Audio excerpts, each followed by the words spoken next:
In 1864, soldiers and sailors of the United States of America received a gift of thanks from the American public they never could have predicted.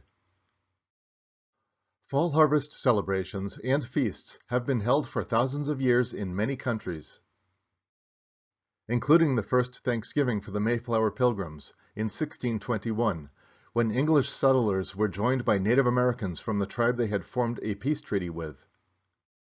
More than 200 years later, a woman from New Hampshire named Sarah Josepha Hale became a driving force in making this harvest celebration a national holiday.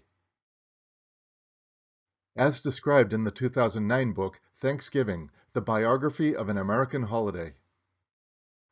Popular magazines proved to be a powerful vehicle for the promulgation of the American Thanksgiving. Sarah Josepha Hale, editor of Godey's Lady's Book, began her advocacy of Thanksgiving in 1837. She directed a stream of editorials and letters to the governors of the states to achieve this result, and by 1860 was gratified to report, "We may now consider Thanksgiving a national holiday." Thanksgiving observance had spread to 30 states and 2 territories by this time. The American Civil War interrupted this progress, but wartime conditions would provide an even greater boost to Thanksgiving's national status. Ironically, the first was not a Yankee occasion. In 1861, President Jefferson Davis and the Confederate Congress proclaimed a national Thanksgiving service for the South, following the victory at Bull Run. The Union had its turn when President Abraham Lincoln declared Sunday, April 13, 1862, a national Thanksgiving for the victories at Forts Henry and Donelson, and Shiloh. The Confederacy had a second and final Thanksgiving on Thursday, September 28, 1862, following the Second Battle of Bull Run. In 1863, the Union celebrated 2 national Thanksgivings, one on Thursday, August 6, following the victory at Gettysburg, and then a second holiday that Lincoln declared for the last Thursday in November, later changed to the 4th Thursday. It was not to celebrate a battle, but for general mercies. A New England-style end-of-November celebration of the sort Mrs. Hale had been lobbying for all along. A year later, in 1864, President Lincoln repeated his Thanksgiving proclamation. He called for a day of national humiliation, fasting, and prayer.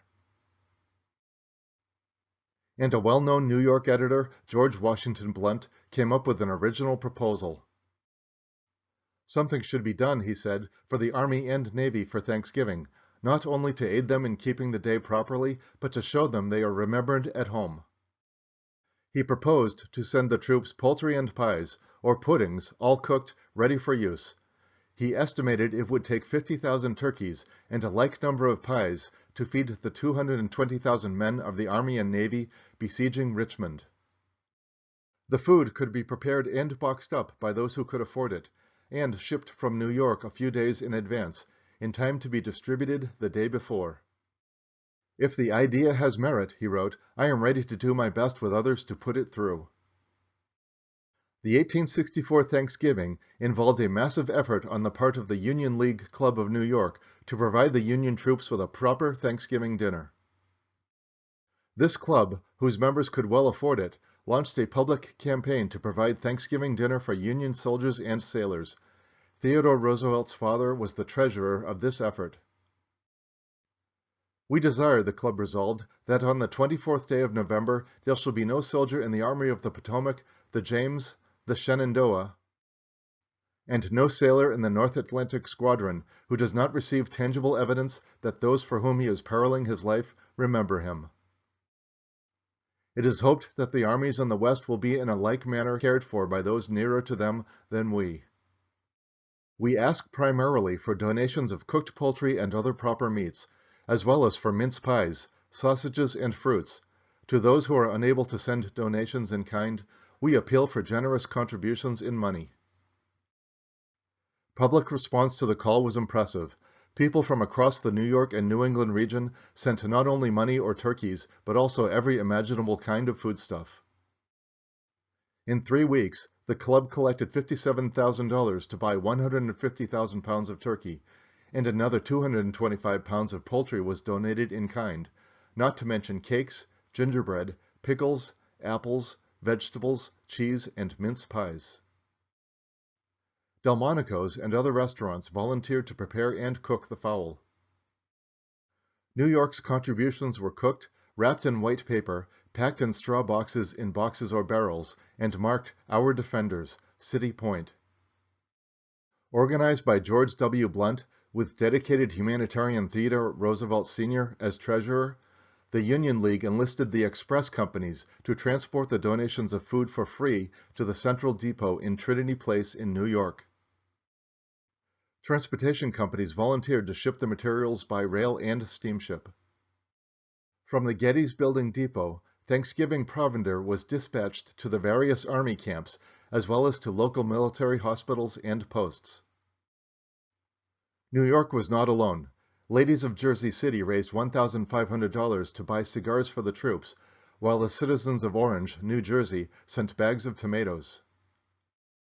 An Army Apple Fund was created, and Ohioans decided to help the wives and families of men at the front with much-needed money. The soldiers were reported to have been quite pleased and grateful for both the food and the effort, even if the results sometimes fell short of the ideal.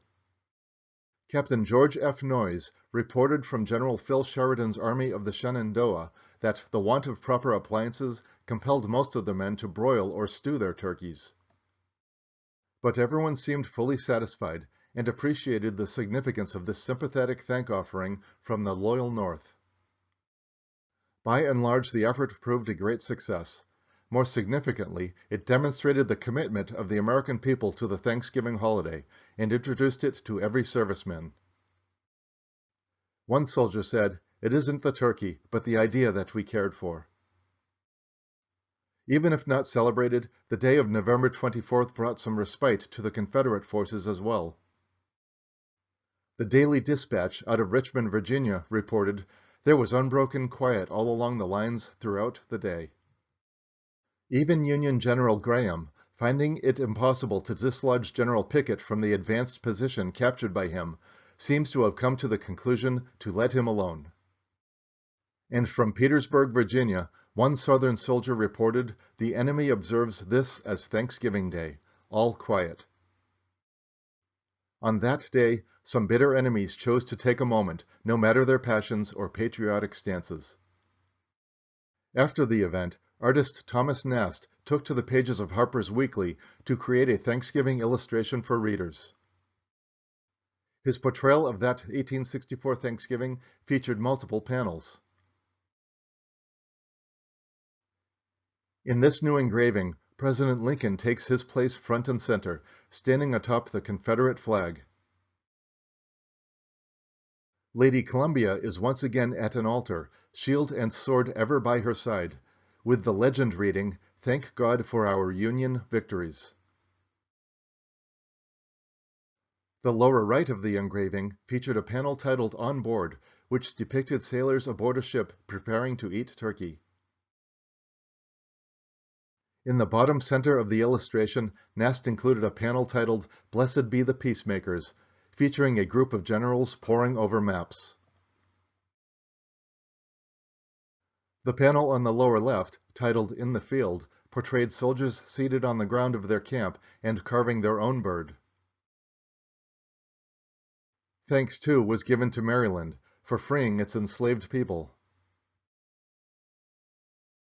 The vision as a whole is one of both conflict and aspiration, hope and loss, and captured the Thanksgivings that this country had experienced, and perhaps what Lincoln wished to convey in proclaiming a holiday. By the Gilded Age, the 1870s to 90s, Thanksgiving was firmly established as a national festival, authorized by presidential proclamation, and welcomed North and South as a peculiarly warm and intimate event. Thank you for watching. Please like this video, subscribe to this channel for new videos every week or two, and see the description below for a list of books and online resources featured in this video.